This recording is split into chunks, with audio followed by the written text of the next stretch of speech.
وقال الذين كفروا أإذا كنا ترابا وآباؤنا أإنا لمخرجون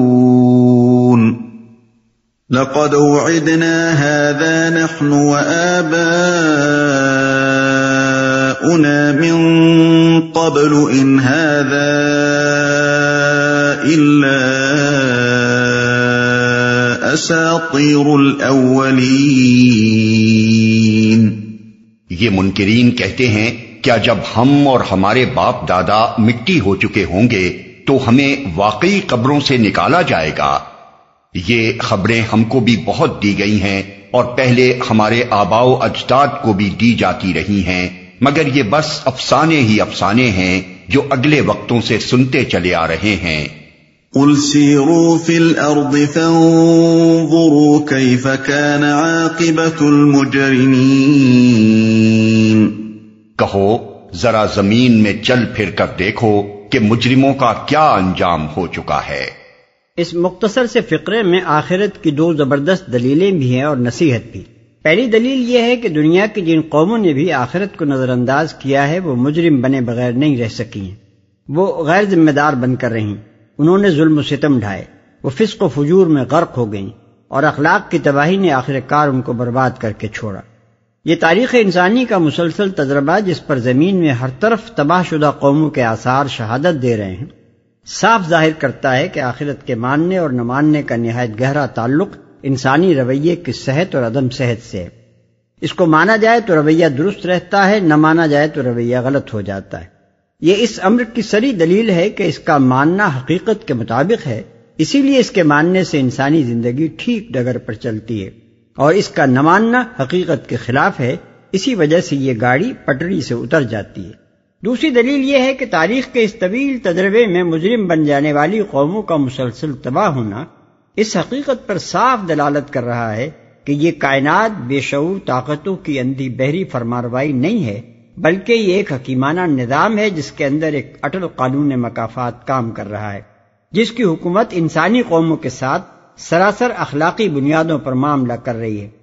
جس میں کسی قوم کو بد کرداریوں کی کھلی چھوٹ نہیں دی جاتی کہ ایک دفعہ عروج پا جانے کے بعد وہ ابد الآباد تک داد عیش دیتی رہے اور ظلم و ستم کے ڈنکے بجائے چلی جائے، بلکہ ایک خاص حد کو پہنچ کر ایک زبردست ہاتھ آگے بڑھتا ہے اور اس کو بام عروج سے گرا کر قار مذلت پہ پھینک دیتا ہے۔ اس حقیقت کو جو شخص سمجھ لے وہ کبھی اس امر میں شک نہیں کر سکتا کہ یہی قانون مکافات اس دنیاوی زندگی کے بعد ایک دوسرے عالم کا تقاضا کرتا ہے، جہاں افراد کا اور قوموں کا اور بحیثیت مجموعی پوری نوع انسانی کا انصاف چکایا جائے، کیونکہ محض ایک ظالم قوم کے تباہ ہو جانے سے تو انصاف کے سارے تقاضے پورے نہیں ہو گئے، اس سے ان مظلوموں کی تو کوئی داد رسی نہیں ہوئی جن کی لاشوں پر انہوں نے اپنی عظمت کا قصر بنایا تھا، اس سے ان ظالموں کو تو کوئی سزا نہیں ملی جو تباہی کے آنے سے پہلے مزے اڑا کر جا چکے تھے، اس سے ان بدکاروں پر بھی کوئی مواخذہ نہیں ہوا جو پشت در پشت اپنے بعد آنے والی نسلوں کے لیے گمراہیوں اور بد اخلاقیوں کی میراث چھوڑتے چلے گئے تھے۔ دنیا میں عذاب بھیج کر تو صرف ان کی آخری نسل کے مزید ظلم کا سلسلہ توڑ دیا گیا، ابھی عدالت کا اصل کام تو ہوا ہی نہیں کہ ہر ظالم کو اس کے کیے کا بدلہ دیا جائے اور ہر مظلوم کے نقصان کی تلافی کی جائے اور ان سب لوگوں کو انعام دیا جائے جو بدی کے اس طوفان میں راستی پر قائم اور اصلاح کے لیے کوشاں رہے اور عمر بھر اس راہ میں اذیتیں سہتے رہے۔ یہ سب لازماً کسی وقت ہونا چاہیے، کیونکہ دنیا میں قانون مکافات کی مسلسل کار فرمائی کائنات کی فرمانروا حکومت کا یہ مزاج اور طریقہ کار صاف بتا رہی ہے کہ وہ انسانی اعمال کو ان کی اخلاقی قدر کے لحاظ سے تولتی اور ان کی جزا و سزا دیتی ہے۔ ان دو دلیلوں کے ساتھ اس آیت میں نصیحت کا پہلو یہ ہے کہ پچھلے مجرموں کا انجام دیکھ کر اس سے سبق لو اور انکار آخرت کے اسی احمقانہ عقیدے پر اصرار نہ کیے چلے جاؤ جس نے انہیں مجرم بنا کر چھوڑا تھا۔ وَلَا تَحْزَنْ عَلَيْهِمْ وَلَا تَكُنْ فِي ضَيْقٍ مِّمَّا يَمْكُرُونَ۔ اے نبی ان کے حال پر رنج نہ کرو اور نہ ان کی چالوں پر دل تنگ ہو۔ یعنی تم نے سمجھانے کا حق ادا کر دیا اب اگر یہ نہیں مانتے اور اپنی حماقت پر اصرار کر کے عذاب الہی کے مستحق بننا ہی چاہتے ہیں تو تم خوامخواہ ان کے حال پر کڑ کر کر اپنی جان کیوں ہلکان کرو؟ پھر یہ حقیقت و صداقت سے لڑنے اور تمہاری اصلاحی کوششوں کو نیچا دکھانے کے لیے جو گھٹیا درجے کی چالیں چل رہے ہیں ان پر کبیدہ خاطر ہونے کی تمہیں کیا ضرورت ہے؟ تمہاری پشت پر خدا کی طاقت ہے، یہ تمہاری بات نہ مانیں گے تو اپنا ہی کچھ بگاڑیں گے، تمہارا کچھ نہیں بگاڑ سکتے۔ وَيَقُولُونَ مَتَى هَذَا الْوَعْدُ إِن كُنتُمْ صَادِقِينَ، وہ کہتے ہیں کہ یہ دھمکی کب پوری ہوگی اگر تم سچے ہو۔ اس سے مراد وہی دھمکی ہے جو اوپر کی آیت میں پوشیدہ ہے۔ ان کا مطلب یہ تھا کہ اس فقرے میں ہماری خبر لینے کی جو درپردہ دھمکی دی جا رہی ہے یہ آخر کب عمل میں لائی جائے گی؟ ہم تو تمہاری بات رد بھی کر چکے ہیں اور تمہیں نیچا دکھانے کے لیے اپنی تدبیروں میں بھی ہم نے کوئی کسر نہیں اٹھا رکھی ہے، اب کیوں ہماری خبر نہیں لی جاتی؟ قُلْ عَسَىٰ أَن يَكُونَ رَدِفَ لَكُم بَعْضُ الَّذِي تَسْتَعْجِلُونَ، کہو کیا عجب کہ جس عذاب کے لیے تم جلدی مچا رہے ہو اس کا ایک حصہ تمہارے قریب ہی آ لگا ہو۔ یہ شاہانہ کلام کا انداز ہے۔ قادر مطلق کے کلام میں جب شاید اور کیا عجب اور کیا بعید ہے جیسے الفاظ آئیں تو ان میں شک کا کوئی مفہوم نہیں ہوتا، بلکہ ان سے شان بے نیازی کا اظہار ہوتا ہے کہ اس کی قدرت ایسی غالب ہے کہ اس کا کسی چیز کو چاہنا اور اس چیز کا ہو جانا گویا ایک ہی بات ہے۔ اس کے بارے میں تصور بھی نہیں کیا جا سکتا کہ وہ کوئی کام کرنا چاہے اور وہ نہ ہو سکے۔ اس لیے اس کا یہ فرمانا کہ کیا عجب ایسا ہو یہ معنی رکھتا ہے کہ ایسا ہو کر رہے گا اگر تم سیدھے نہ ہوئے۔ یہ ایک معمولی تھانہ دار بھی اگر بستی کے کسی شخص سے کہہ دے کہ تمہاری شامت پکار رہی ہے تو اسے رات کو نیند نہیں آتی، کجا کے قادر مطلق کسی سے کہہ دے کہ تمہارا برا وقت کچھ دور نہیں ہے اور پھر وہ بے خوف رہے۔ وَإِنَّ رَبَّكَ لَذُو فَضْلٍ عَلَى النَّاسِ وَلَكِنَّ أَكْثَرَهُمْ لَا يَشْكُرُونَ، حقیقت یہ ہے کہ تیرا رب تو لوگوں پر بڑا فضل فرمانے والا ہے مگر اکثر لوگ شکر نہیں کرتے۔ یعنی یہ تو اللہ رب العالمین کی عنایت ہے کہ وہ لوگوں کو قصور سرزد ہوتے ہی نہیں پکڑ لیتا بلکہ سنبھلنے کی مہلت دیتا ہے، مگر اکثر لوگ اس پر شکر گزار ہو کر اس مہلت کو اپنی اصلاح کے لیے استعمال نہیں کرتے بلکہ مواخذے میں دیر ہونے کا مطلب یہ لیتے ہیں کہ یہاں کوئی گرفت کرنے والا نہیں ہے، اس لیے جو جی میں آئے کرتے رہو اور کسی سمجھانے والے کی بات مان کر نہ دو۔ وَإِنَّ رَبَّكَ لَيَعْلَمُ مَا تُكِنُّ صُدُورُهُمْ وَمَا يُعْلِنُونَ وَمَا مِنْ غَائِبَةٍ فِي السَّمَاءِ وَالْأَرْضِ إِلَّا فِي كِتَابٍ مُبِينٍ، بلا شبہ تیرا رب خوب جانتا ہے جو کچھ ان کے سینے اپنے اندر چھپائے ہوئے ہیں اور جو کچھ وہ ظاہر کرتے ہیں۔ آسمان و زمین کی کوئی پوشیدہ چیز ایسی نہیں ہے جو ایک واضح کتاب میں لکھی ہوئی موجود نہ ہو۔ جو کچھ وہ ظاہر کرتے ہیں یعنی وہ ان کی علانیہ حرکات ہی سے واقف نہیں ہے بلکہ جو شدید بغض اور کینہ ان کے سینوں میں چھپا ہوا ہے اور جو چالیں یہ اپنے دلوں میں سوچتے ہیں ان سے بھی وہ خوب واقف ہے۔ اس لیے جب ان کی شامت آنے کا وقت آن پہنچے گا تو کوئی چیز چھوڑی نہیں جائے گی جس پر ان کی خبر نہ لی جائے۔ یہ انداز بیان اسی طرح کا ہے جیسے ایک حاکم اپنے علاقے کے کسی بدمعاش سے کہے مجھے تیرے سب کرتوتوں کی خبر ہے۔ اس کا صرف یہی مطلب نہیں ہوتا کہ وہ اپنے باخبر ہونے کی اسے اطلاع دے رہا ہے، بلکہ مطلب یہ ہوتا ہے کہ تو اپنی حرکتوں سے باز آ جا، ورنہ یاد رکھ کہ جب پکڑا جائے گا تو تیرے ایک ایک جرم کی پوری سزا دی جائے گی، جو ایک واضح کتاب میں لکھی ہوئی موجود نہ ہو۔ یہاں کتاب سے مراد قرآن نہیں ہے بلکہ اللہ تعالیٰ کا وہ ریکارڈ ہے جس میں ذرہ ذرہ ثبت ہے۔ ان هذا القرآن يقص على بني اسرائيل اكثر الذي هم فيه يختلفون وانه لهدى ورحمة للمؤمنين، یہ واقعہ ہے کہ یہ قرآن بنی اسرائیل کو اکثر ان باتوں کی حقیقت بتاتا ہے جن میں وہ اختلاف رکھتے ہیں، اور یہ ہدایت اور رحمت ہے ایمان لانے والوں کے لیے جن میں وہ اختلاف رکھتے ہیں۔ اس فقرے کا تعلق مضمون سابق سے بھی ہے اور مضمون ما بعد سے بھی۔ مضمون سابق سے اس کا تعلق یہ ہے کہ اسی عالم الغیب خدا کے علم کا ایک کرشمہ یہ ہے کہ ایک امی کی زبان سے اس قرآن میں ان واقعات کی حقیقت کھولی جا رہی ہے جو بنی اسرائیل کی تاریخ میں گزرے ہیں، حالانکہ خود علماء بنی اسرائیل کے درمیان ان کی اپنی تاریخ کے ان واقعات میں اختلاف ہے۔ اس کے نظائر اسی سورہ نمل کے ابتدائی رکوع میں گزر چکے ہیں، جیسا کہ ہم نے اس سے پہلے واضح کیا ہے۔ اور مضمون ما بعد سے اس کا تعلق یہ ہے کہ جس طرح اللہ تعالیٰ نے ان اختلافات کا فیصلہ فرمایا ہے، اسی طرح وہ اس اختلاف کا بھی فیصلہ کر دے گا جو محمد صلی اللہ علیہ وسلم اور ان کے مخالفین کے درمیان برپا ہے۔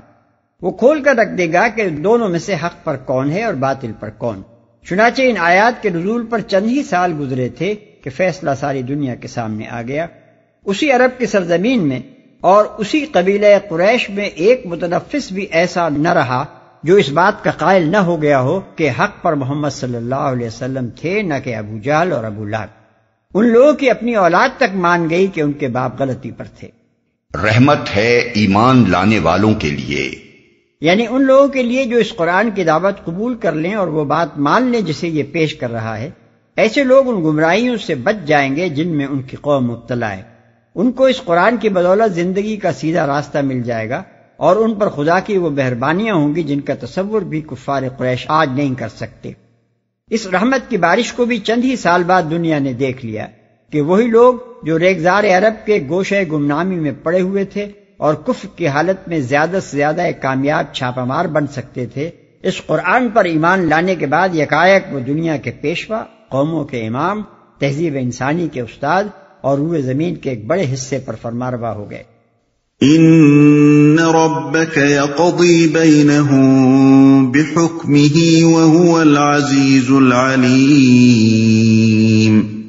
یقیناً اسی طرح تیرا رب ان لوگوں کے درمیان بھی اپنے حکم سے فیصلہ کر دے گا اور وہ زبردست اور سب کچھ جاننے والا ہے۔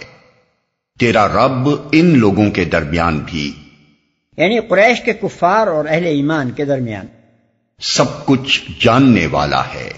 یعنی نہ اس کے فیصلے کو نافذ ہونے سے کوئی طاقت روک سکتی ہے اور نہ اس کے فیصلے میں غلطی کا کوئی احتمال ہے۔ فتوکل علی اللہ انک علی الحق المبین۔ پس اے نبی اللہ پر بھروسہ رکھو، یقیناً تم صریح حق پر ہو۔ انک لا تسمع الموتى ولا تسمع الصم الدعاء اذا ولوا مدبرین وما انت بهاد العمي عن ضلالتهم ان تسمع الا من يؤمن بآياتنا فهم مسلمون۔ تم مردوں کو نہیں سنا سکتے، نہ ان بہروں تک اپنی پکار پہنچا سکتے ہو جو پیٹ پھیر کر بھاگے جا رہے ہوں، اور نہ اندھوں کو راستہ بتا کر بھٹکنے سے بچا سکتے ہو۔ تم تو اپنی بات انہی لوگوں کو سنا سکتے ہو جو ہماری آیات پر ایمان لاتے ہیں اور پھر فرما بردار بن جاتے ہیں۔ تم مردوں کو نہیں سنا سکتے، یعنی ایسے لوگوں کو جن کے ضمیر مر چکے ہیں اور جن میں ضد اور ہٹ دھرمی اور رسم پرستی نے حق و باطل کا فرق سمجھنے کی کوئی صلاحیت باقی نہیں چھوڑی ہے، جو پیٹ پھیر کر بھاگے جا رہے ہوں، یعنی جو تمہاری بات کے لیے صرف اپنے کان بند کر لینے پر ہی اکتفا نہیں کرتے بلکہ اس جگہ سے کترا کر نکل جاتے ہیں جہاں انہیں اندیشہ ہوتا ہے کہ کہیں تمہاری بات ان کے کان میں نہ پڑ جائے۔ نہ اندھوں کو راستہ بتا کر بھٹکنے سے بچا سکتے ہو، یعنی ان کا ہاتھ پکڑ کر زبردستی انہیں سیدھے راستے پر کھینچ لانا اور گھسیٹ کر لے چلنا تو تمہارا کام نہیں ہے۔ تم تو صرف زبان اور اپنی مثال ہی سے بتا سکتے ہو کہ یہ سیدھا راستہ ہے اور وہ غلط راستہ ہے جس پر یہ لوگ چل رہے ہیں، مگر جس نے اپنی آنکھیں بند کر لی ہو اور جو دیکھنا ہی نہ چاہتا ہو اس کی رہنمائی تم کیسے کر سکتے ہو؟ وَإِذَا وَقَعَ الْقَوْلُ عَلَيْهِمْ أَخْرَجْنَا لَهُمْ دَابَّةً مِّنَ الأرض تكلمهم أن الناس كانوا بآياتنا لا يوقنون۔ اور جب ہماری بات پوری ہونے کا وقت ان پر آ پہنچے گا تو ہم ان کے لیے ایک جانور زمین سے نکالیں گے جو ان سے کلام کرے گا کہ لوگ ہماری آیات پر یقین نہیں کرتے تھے۔ وقت ان پر آ پہنچے گا، یعنی قیامت قریب آ جائے گی جس کا وعدہ ان سے کیا جا رہا ہے۔ ہماری آیات پر یقین نہیں کرتے تھے۔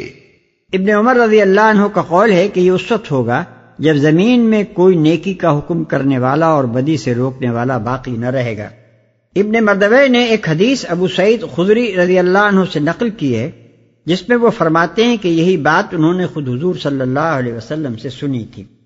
اس سے معلوم ہوا کہ جب انسان امر بالمعروف اور نہی عن المنکر چھوڑ دیں گے تو قیامت قائم ہونے سے پہلے اللہ تعالیٰ ایک جانور کے ذریعے سے آخری مرتبہ حجت قائم فرمائے گا۔ یہ بات واضح نہیں ہے کہ یہ ایک ہی جانور ہوگا یا ایک خاص قسم کی جنس حیوان ہوگی جس کے بہت سے افراد روئے زمین پر پھیل جائیں گے۔ دابۃ من الارض کے الفاظ میں دونوں معنی کا احتمال ہے۔ بہرحال جو بات وہ کہے گا وہ یہ ہوگی کہ لوگ اللہ تعالیٰ کی ان آیات پر یقین نہیں کرتے تھے جن میں قیامت کے آنے اور آخرت برپا ہونے کی خبریں دی گئی تھیں،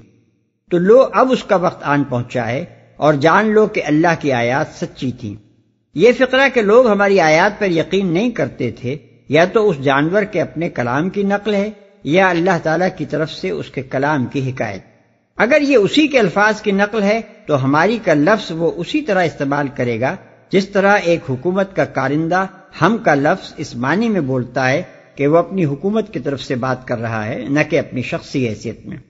دوسری صورت میں یہ بات صاف ہے کہ اللہ تعالیٰ اس کے کلام کو چونکہ اپنے الفاظ میں بیان فرما رہا ہے اس لیے اس نے ہماری آیات کا لفظ استعمال فرمایا ہے۔ اس جانور کے نکلنے کا وقت کون سا ہوگا؟ اس کے متعلق نبی صلی اللہ علیہ وسلم کا ارشاد یہ ہے کہ آفتاب مغرب سے طلوع ہوگا اور ایک روز دن دہاڑے یہ جانور نکل آئے گا۔ ان میں سے جو نشانی بھی پہلے ہو وہ بہرحال دوسری کے قریب ہی ظاہر ہوگی۔ مسلم۔ دوسری روایات جو مسلم، ابن ماجہ،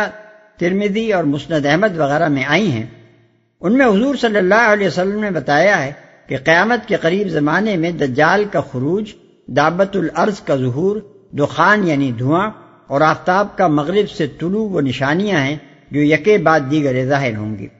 اس جانور کی ماہیت، شکل و صورت، نکلنے کی جگہ اور ایسی ہی دوسری تفصیلات کے متعلق طرح طرح کی روایات نقل کی گئی ہیں جو باہم بہت مختلف اور متضاد ہیں۔